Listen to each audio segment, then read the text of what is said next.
Ce journal vous est offert par le FPI, Fonds des promotions de l'industrie, votre partenaire privilégié pour la réussite de vos projets.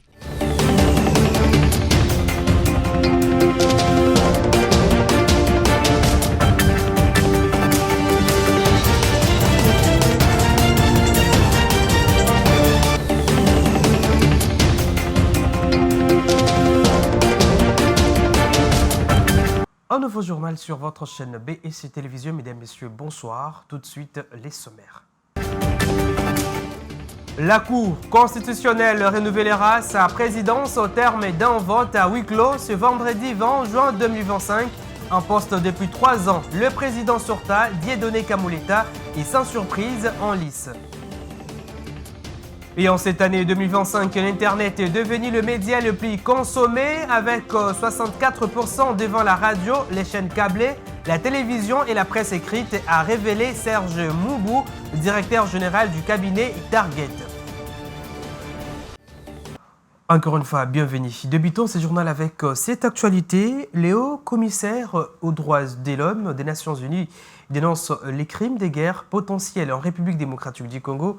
Les rapports centrés sur les événements survenus depuis janvier 2025 relèvent des exactions massives, notamment exécutions sommaires, détentions arbitraires, viols, pillages. Agoma, le M23 soutenu par le Rwanda, aurait utilisé des armes lourdes contre des zones densément plus peuplées, notamment des camps de déplacés. On l'écoute.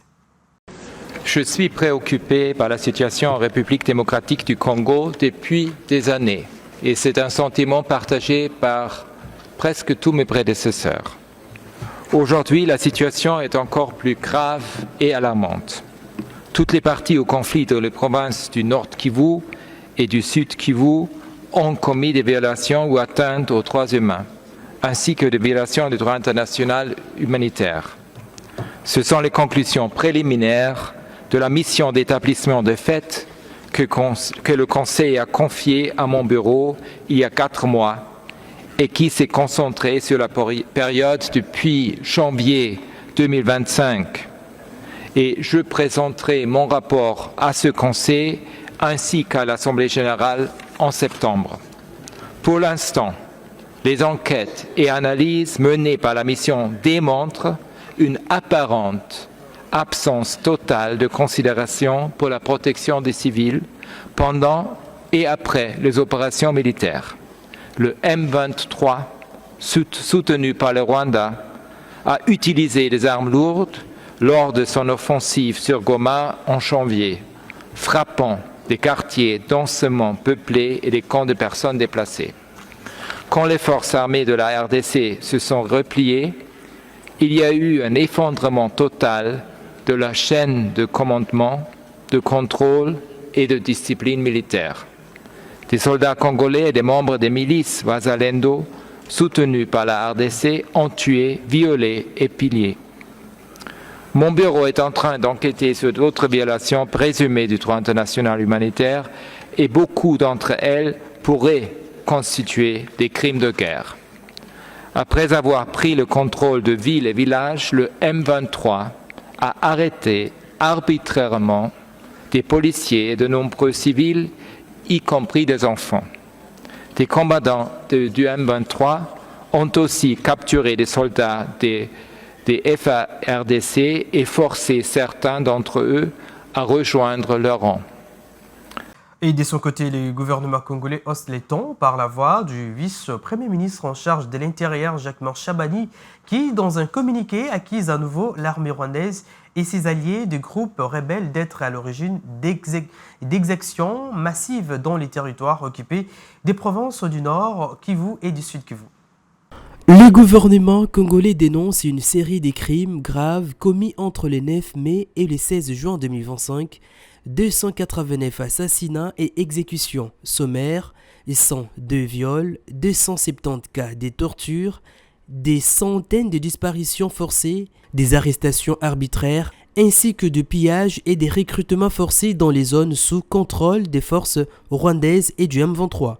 Les communiqués du ministère de l'Intérieur, Sécurité et Décentralisation évoquent également des faits troublant l'imposition d'une administration parallèle avec la nomination d'un gouverneur dans les zones occupées, la transplantation des populations rwandaises et la traque ciblée des réfugiés congolais assimilés au FDLR dans le but de faciliter leur expulsion vers le Rwanda.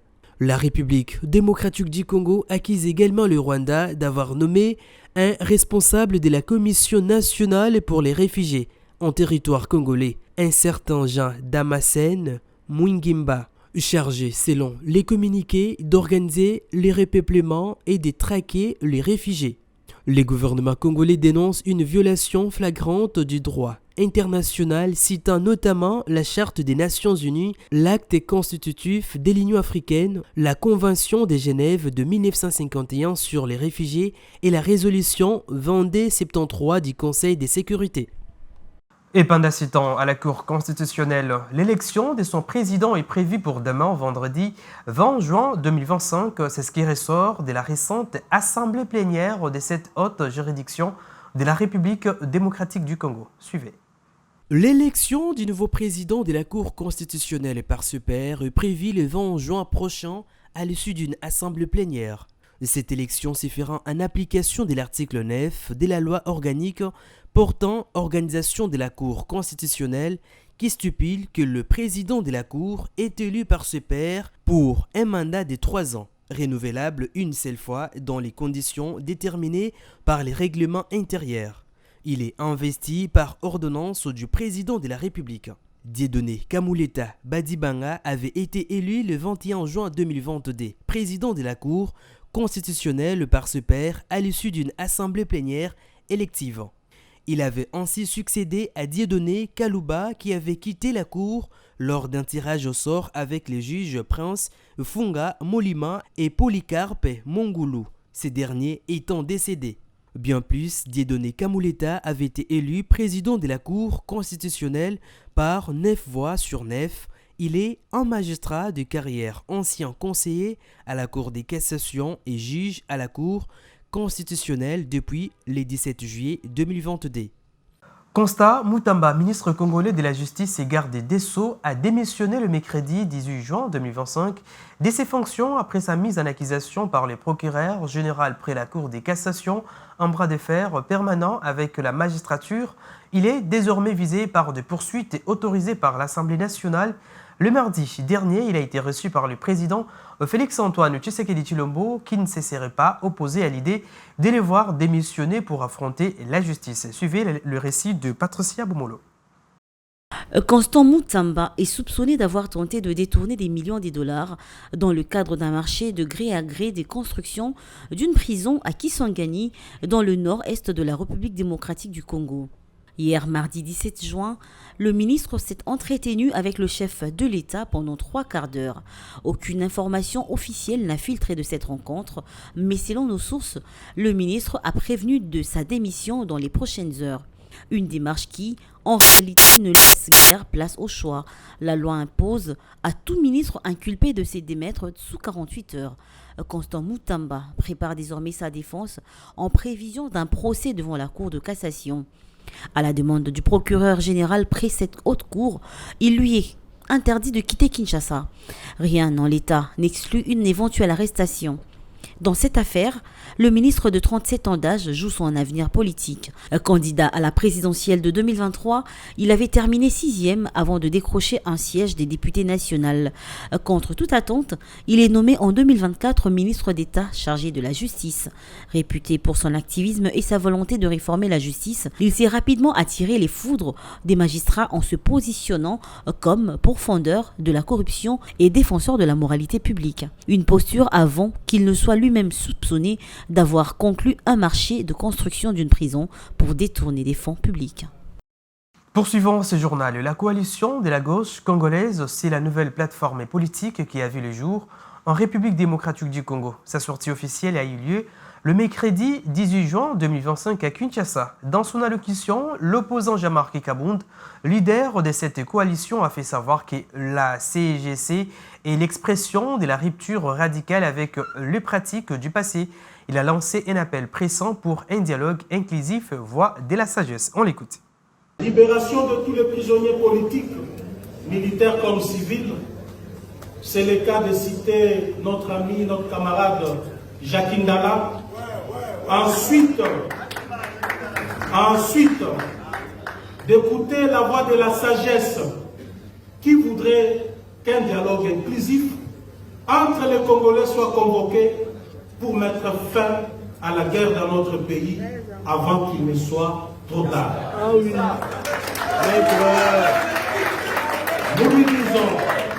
Nous lui disons que l'heure est grave et ce n'est ni le moment de prêter oreille aux tambourinets et aux chants de sirènes. Nous lui disons que l'heure est grave et ce n'est ni le moment de prêter oreille aux tambourinets et aux chants de sirènes, ni de tergiverser, car notre pays court un danger de balkanisation comme jamais auparavant. Nous lui disons qu'il sera le seul à porter la responsabilité devant l'histoire si l'irréparable arrivait à notre pays. Chers compatriotes, chers camarades de la CGC, l'ère de la rupture a sonné, l'ère de l'antisystème est arrivée. Ensemble, bâtissons la République démocratique du Congo que nous méritons. Dans un communiqué dont une copie nous est parvenue ce matin, la famille politique du président de la République UDPS rappelle à tous les élus, ministres, mandataires et autres membres du parti bénéficiaires d'une fonction politique pour les comptes du parti qui ne peuvent en aucun cas remettre leurs cotisations à des individus. Suivez la lecture de ces communiqués. La présidence de l'Union pour la démocratie et les progrès sociaux UDPS Tshisekedi rappelle à tous les élus, ministres, mandataires et autres membres du parti ayant bénéficié des fonctions politiques et au nom du parti qu'ils ne peuvent à aucun cas remettre leurs cotisations à des individus. En effet, dans le respect de nos statuts, les contributions à concurrence des 10% de vos rémunérations doivent être versées au compte du parti ouvert en l'air livre de la Raobank. À défaut, l'unique personne habilitée à percevoir ces sommes en espèces est la trésorerie du parti. Nous avons appris qu'il y a des individus vérés non notamment identifiés qui se font remettre indûment les cotisations. Nous vous invitons à la vigilance car ces individus malhonnêtes n'engagent nullement le parti. Fait à Kinshasa, le 18 juin 2025. Augustin Kabouya Chilumba, président ad intérim. Je l'ai annoncé au sommaire de ce journal. La 9e édition de l'étude d'audience de médias en République démocratique du Congo menée par les cabinets Target a été présentée ce jeudi 19 juin 2025 à Kinshasa. Selon les résultats, l'Internet est désormais le média le plus consommé par les Congolais, marquant une progression de 45% à 48% cette année 2025. On écoute Serge Mumbou, directeur général du cabinet Target. Cette année en RDC, Internet prend la tête des médias, alors que depuis qu'on a commencé en 2017, c'était toujours la radio qui était en tête. Mais cette année, c'est Internet qui dame le pion à la radio, qui est au numéro 1. Et suivi de la radio bien sûr, mais on constate qu'il y a une baisse. Il y a une baisse des télévisions locales, et il y a aussi une baisse également de la presse écrite qui est quasiment insignifiante. Et par rapport aux projections que nous avons faites, nous voyons que la radio et la télévision vont continuer à baisser, tandis que Internet va continuer à monter. Donc Internet et les chaînes câblées vont continuer à monter, tandis que les télévisions et les radios locales vont continuer à baisser. Et le problème, c'est d'abord lié au contenu. Et je pense qu'aujourd'hui, Internet, sa force, c'est qu'il y a les réseaux sociaux, donc il y a la messagerie instantanée, il y a aussi tout ce qu'il y a comme recherche, qui fait qu'aujourd'hui, c'est vraiment ça qui semble être occuper les gens du matin au soir avec leur téléphone. Tandis que pour la radio, c'est beaucoup plus fort au niveau de certaines régions, notamment le Kasaï, l'Équateur, la province orientale et le Bandundu. Mais pour le reste, ça reste Internet. Et la force également de l'Internet, c'est le public. Donc je pense que les jeunes sont majoritaires aujourd'hui. Les 18-24 ans sont beaucoup plus intéressés par Internet, alors que la radio intéresse un public qui est un peu plus âgé. Et à l'international, la Météo France vient de décréter la vigilance orange canicule à partir de ce vendredi dans 16 départements, majoritairement dans l'ouest de la France, qui subit déjà une vague de forte chaleur, encore appelée à augmenter. Plus de détails avec nos confrères de France 24. À Nord-sur-Erdre, les habitants profitent des dernières bouffées d'air frais et à chacun sa méthode pour échapper à la canicule.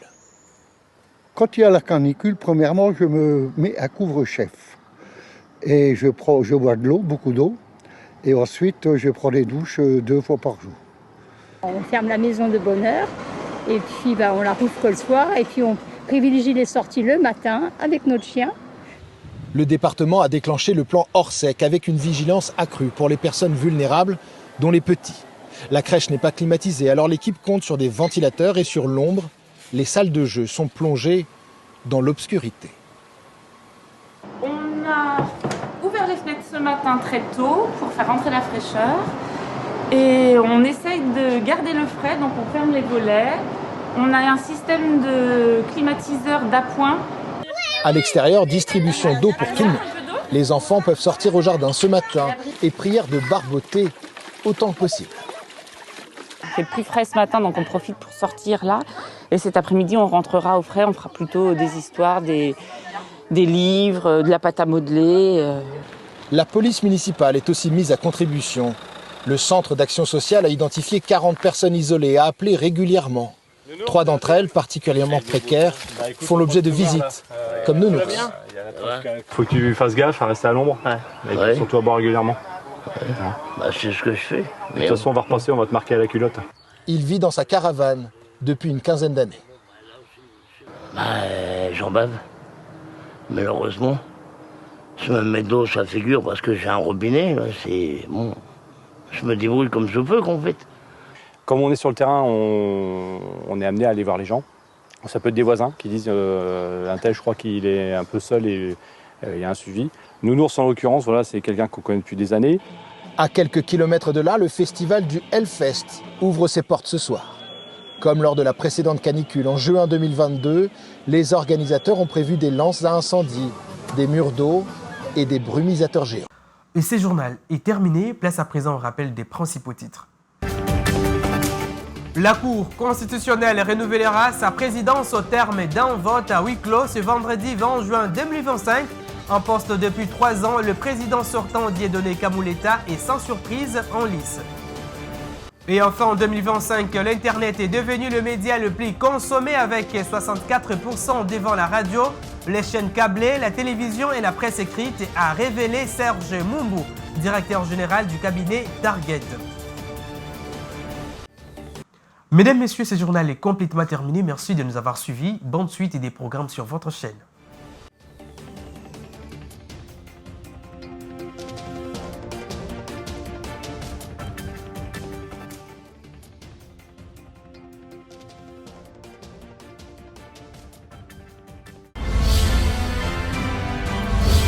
Ce journal vous est offert par le FPI, Fonds des promotions de l'industrie, votre partenaire privilégié pour la réussite de vos projets.